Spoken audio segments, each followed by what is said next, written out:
Bwana Yesu asifiwe sana.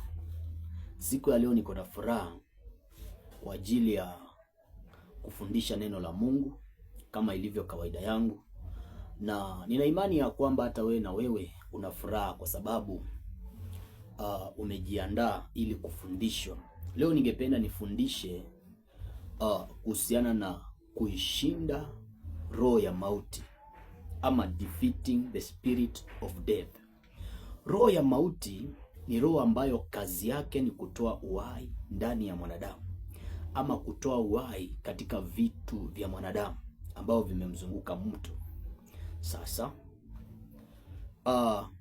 roho ya mauti kabla haijatoa uhai ndani ya mwanadamu huwa inaangalia vitu vilivyomzunguka mtu, inaondosha uhai. Kama ni biashara, kama ni masomo, kama ni ndoa yako, inaondosha uhai kwenye hizo vitu zako, na mwisho wa siku inakuja sasa, inaingia katika moyo wako, inakuondoshea uhai ndani ya moyo wako, unakuwa umekufa.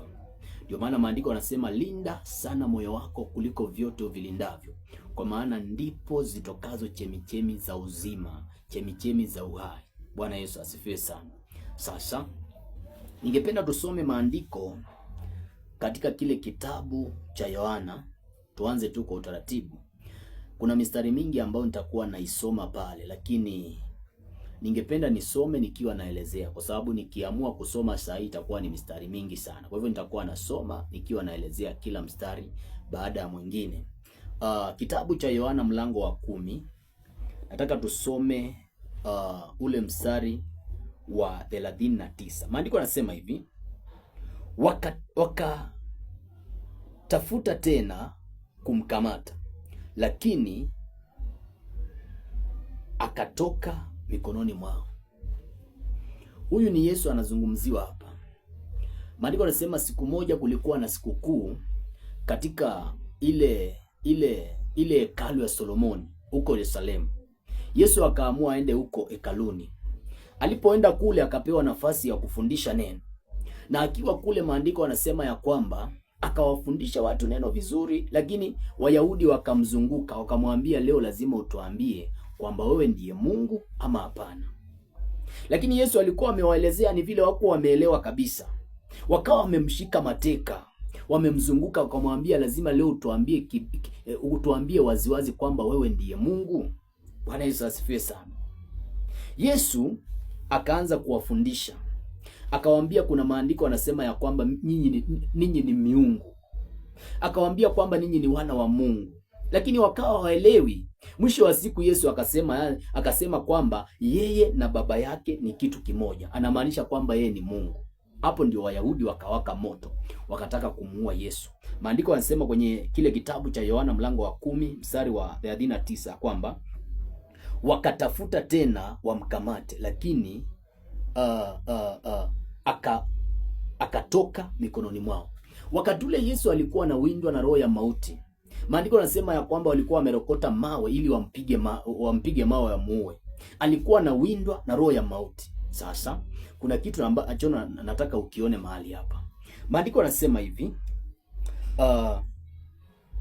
mstari wa 40 pale, akaenda zake tena ng'ambo ya Yordani mpaka mahali pale alipokuwako Yohana akibatisha. Hapo kwanza akakaa huko. Baada ya kuwa Wayahudi wameonyesha ishara za kutaka kumuua Yesu, maandiko yanasema ya kwamba Yesu akakimbilia kule katika mto wa Yordani, mahali ambapo Yohana Mbatizaji alikuwa anabatizia kule. Kuna kitu ambacho nataka ukijue hapa. Unapopatwa na tatizo kwenye jambo lile ambalo Mungu alikuitia hapa duniani kulifanya, kwenye assignment yako hapa duniani kuifanya, huwa unafanya nini? Unachukuanga maamuzi yapi? Wakati ule ambapo unaona mambo yako yaendi, wakati ule Mungu alikuambia kwamba ili jambo unafaa ulianzishe na litaenda, wakati ule utaona kwamba ndoa yako, biashara yako, kazi yako, vitu zako haziendi kabisa, wakati ule Mungu alikuongelesha siku moja. Maana katika Yordani pale, ujue ndio mahali ambapo Yesu alisikia sauti ikisema, huyu ndiye mwanangu mpendwa, mkapate kumsikia. Ndio mahali ambapo Yesu alipokea assignment ya kile ambacho alikuwa anakifanya, kazi ya kuhubiri Injili. Kwa hivyo ina maana kwamba baada ya kuwa umepata changamoto kwenye maisha yako, maana ukiwa na kitu cha Mungu ndani yako, ni bila shaka watu watakupiga vita. Mashetani yataingia ndani ya watu na watu wataanza kupiga vita. Pamoja na kuwa Yesu alikuwa amewafundisha neno hao Wayahudi, akawafundisha neno, wakawa wamebarikiwa na neno, lakini bado wakataka kumuua.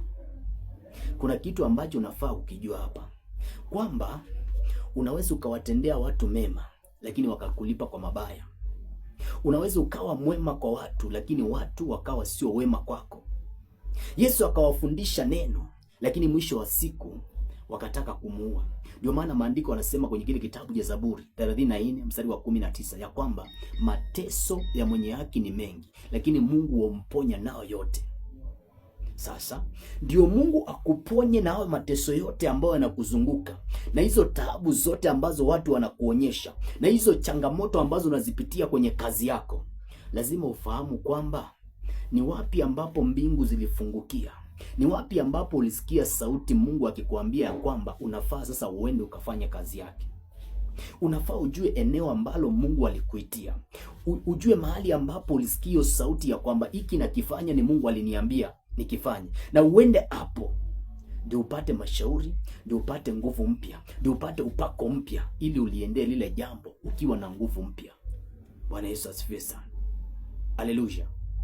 Yesu amefanya mema kwa watu, lakini wale watu wakaamua kumlipa kwa mabaya.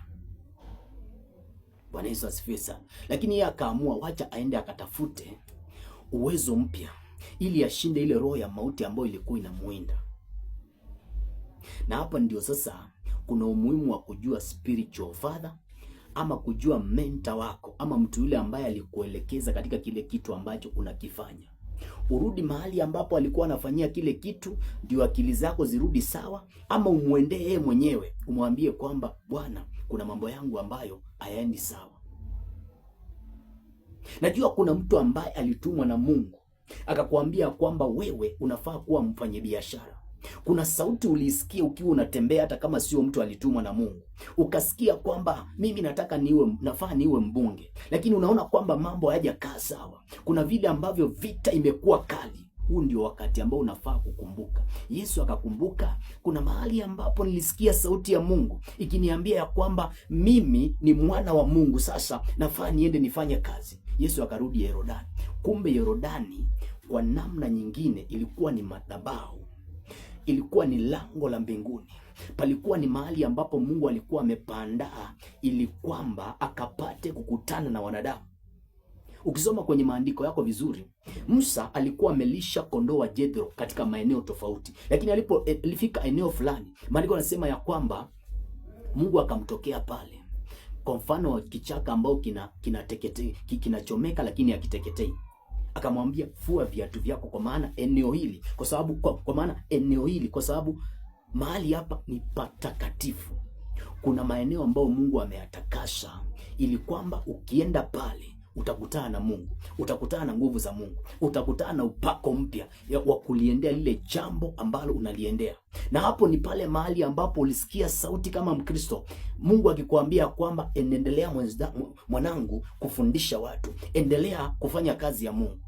Watumishi wengi ambao hawashindwi kwenye jambo lile ambalo wanalifanya ni watu ambao wanaelewa kwamba ni watu ambao kuna siku Mungu aliwaongelesha akawaambia, enendo ukafanya hii kazi, enendo ukafanya hiki.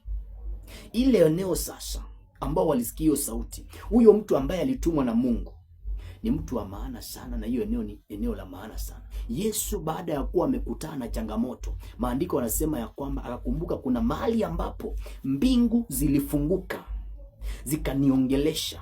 Kuna mahali ambapo ni lango la mbinguni. Ndio maana ukiangalia utaona kwamba Yohana alitoka mjini, maana Yohana alikuwa amezaliwa mahali ambapo ni mjini, lakini akaenda jangwani. Maandiko yanasema sauti iliao nyikani, itengenezeni njia ya Bwana. Akaenda nyikani, akaenda jangwani, mahali hakuna kitu, kwa sababu katika ile nyika, katika ile jangwa, sauti ya Mungu ilikuwa bayana. Akaenda pale, akaenda kuhubiria injili pale, kwa sababu sio kila mahali ukiwa pale utasikia sauti ya Mungu, lakini kuna maeneo ambayo Mungu ameyatega kwamba utasikia Mungu na atakuwa bayana kwenye maisha yako.